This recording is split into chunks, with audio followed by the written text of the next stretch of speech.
जैसा कि ये सर्वविदित है कि पिछले कुछ समय से संसद में सत्ता व विपक्ष अर्थात बीजेपी और कांग्रेस पार्टी एंड कंपनी के लोग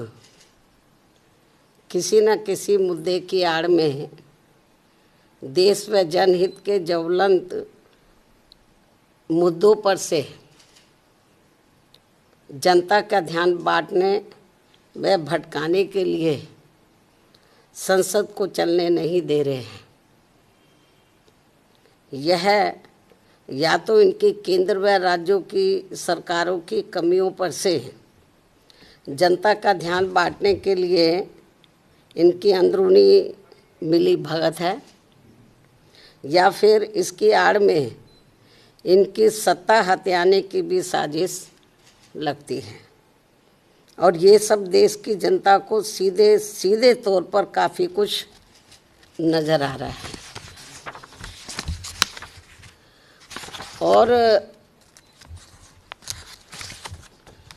और अब तो देश के छात्र व नौजवान यानी कि जैन जी आदि भी अपनी अनेकों समस्याओं को लेकर बहुत ज़्यादा दुखी व चिंतित भी है, जिनको दूर कराने के लिए बीएसपी भी अपनी कार्यशैली के तहत चलकर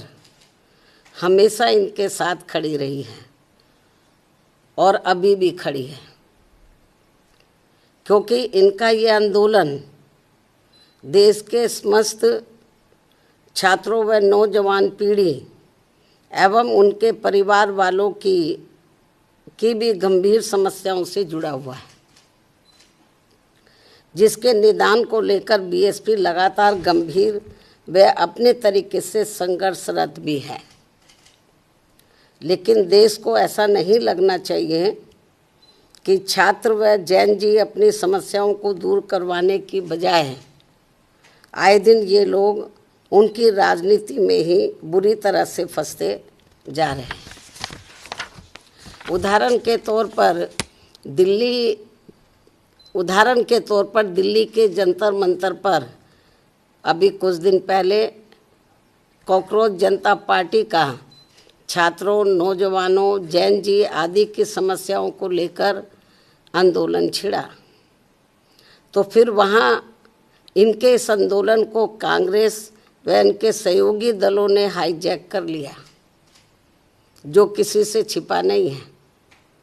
अर्थात इन्होंने अपने हाथों में ले लिया और अब उसकी आड़ में अभी तक संसद भी चल नहीं पा रही है। और ये कॉकरोच जनता पार्टी अर्थात सीजेपी का आंदोलन खत्म होते ही फिर झारखंड राज्य में अब राजधानी रांची में भी पिछले काफ़ी दिनों से वहाँ छात्रों व नौजवानों आदि का भी अपनी समस्याओं को लेकर आंदोलन चल रहा है, जिस पर कांग्रेस पार्टी व इनके समर्थक दल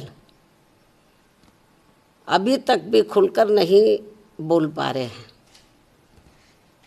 और अब वहाँ पर बीजेपी व उनके समर्थक दल उनकी मदद के लिए आगे आकर आवाज़ उठा रहे हैं। अर्थात ऐसा लगता है कि अब इन्होंने भी इनके आंदोलन को हाईजैक कर लिया है। इस प्रकार से ये सब दिल्ली के जंतर मंतर पर छात्रों व नौजवानों आदि के हुए आंदोलन और अब झारखंड के रांची में भी हो रहे छात्रों व नौजवानों आदि के आंदोलन की आड़ में भी हमें राजनीति ज़्यादा देखने के लिए मिल रही है। अर्थात इनकी समस्याओं को हल कराने के लिए गंभीरता नहीं है, हमें गंभीरता नज़र नहीं आ रही है, बल्कि चुनावी स्वार्थ की संकीर्ण राजनीति ही ज़्यादा हावी देखने के लिए मिल रही है। ऐसे में पूरे देश के छात्रों व नौजवानों अर्थात जैन जी से यही अपील है कि वे अपनी समस्याओं को दूर करने के लिए सत्ता व विपक्ष के इस समय चल रहे षड्यंत्र से बिल्कुल दूर रहें और ये लोग अपनी समस्याओं से निपटने के लिए इनका सावधानी पूर्वक इस्तेमाल करें, ना कि इसकी आड़ में सत्ता व विपक्ष अपने स्वार्थ की संकीर्ण राजनीति करके इनका नाजायज फायदा उठा ले। जबकि ये जग जाहिर है कि यूपी में बीएसपी की 4 बार रही सरकारों में हमने छात्रों व नौजवानों को किसी भी मामले में निराश नहीं होने दिया। अर्थात हमने छात्रों व युवाओं की सभी छोटी बड़ी समस्याओं का, खासकर उनके रोटी रोजी का विशेष ध्यान रखा है और इस क्रम में सरकारी व प्राइवेट सेक्टर में भी रोजगार के नए नए अवसर प्रदान किए हैं। अर्थात हमने छात्रों की समस्याओं का समय से निदान किया है और नौजवानों को पूर्व की रही सरकारों में जो सरकारी भर्तियों में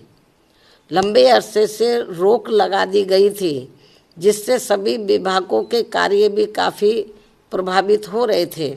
उसे भी ध्यान में रखकर व उसे हटाकर हमने यहाँ प्रदेश में लाखों लाखों लोगों को रोटी रोजी के साधन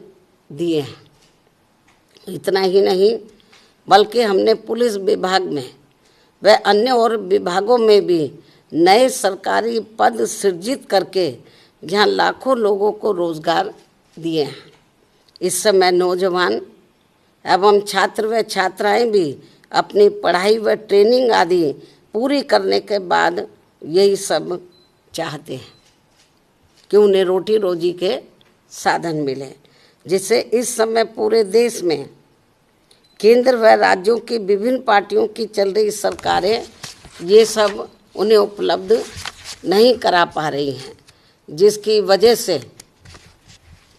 इनमें ज़बरदस्त रोष व्याप्त है। इसके साथ साथ अब तो इन्होंने हर स्तर पर पब्लिक सेक्टर को भी काफ़ी कमज़ोर करके प्राइवेट सेक्टर को ही बढ़ावा दे दिया है और ये क्रम पूरे देश में अभी भी काफ़ी तेज़ी से जारी है, जिससे देश के बड़े बड़े पूंजीपति व धन्ना सेठ आए दिन और मजबूत होते जा रहे हैं और सर्व समाज में से गरीब एवं बेरोजगार लोग आए दिन और भी अधिक पिछड़ते जा रहे हैं। खासकर सरकारी नौकरियों में तो अब दलित, आदिवासी व अन्य पिछड़े वर्गों का आरक्षण ना के बराबर ही रह गया है, जिसे भी आरएसएस के लोग अब निष्प्रभावी बनाने में लगे हैं। हालांकि हमारी पार्टी प्राइवेट सेक्टर के भी कोई विरोध नहीं है, लेकिन वहाँ इन वर्गों को सरकारी स्तर पर सरकारी नौकरियों में मिल रहे आरक्षण की तरह ही इन्हें भी यहाँ ये आरक्षण मिलना चाहिए, जिसकी व्यवस्था यहाँ नहीं है। जबकि बीएसपी की सरकार ने सरकारी सहयोग से स्थापित उद्योगों में भी आरक्षण देने की व्यवस्था लागू की थी। इस प्रकार से इन वर्गों को सत्ता व विपक्ष की अंदरूनी मिलीभगत से यहाँ फिर से गुलाम व लाचार बनाने की साजिश चल रही है, जिससे बचने के लिए अभी से इन वर्गों को उत्तर प्रदेश सहित पूरे देश में सतर्क व सावधान हो जाना चाहिए और देश में अपनी एकमात्र हितैषी अम्बेडकरवादी पार्टी बीएसपी से जुड़कर इसे सत्ता में जरूर लाना है। जबकि हमने यहाँ यूपी में बीएसपी के सत्ता में आने के बाद सर्व समाज के किसी भी वर्ग के साथ कोई भी भेदभाव व पक्षपात आदि नहीं किया है,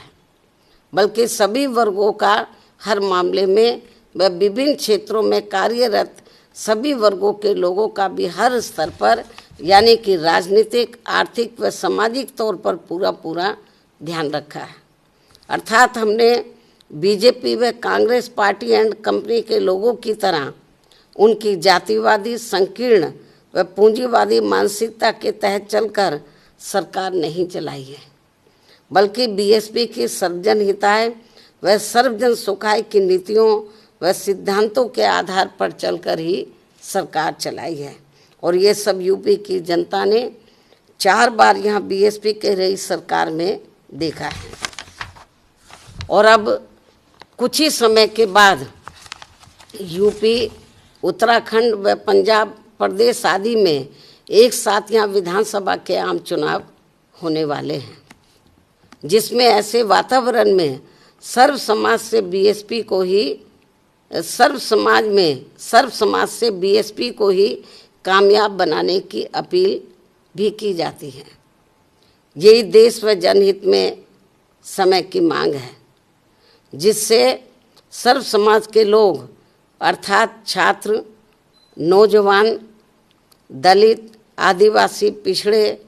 मुस्लिम व अन्य धार्मिक अल्पसंख्यक समाज के लोग तथा किसान, मजदूर, व्यापारी, कर्मचारी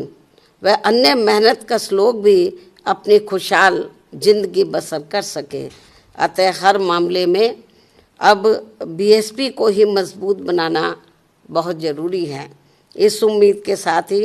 अब मैं अपनी बात यहीं समाप्त करती हूँ। धन्यवाद। जय भीम व जय भारत।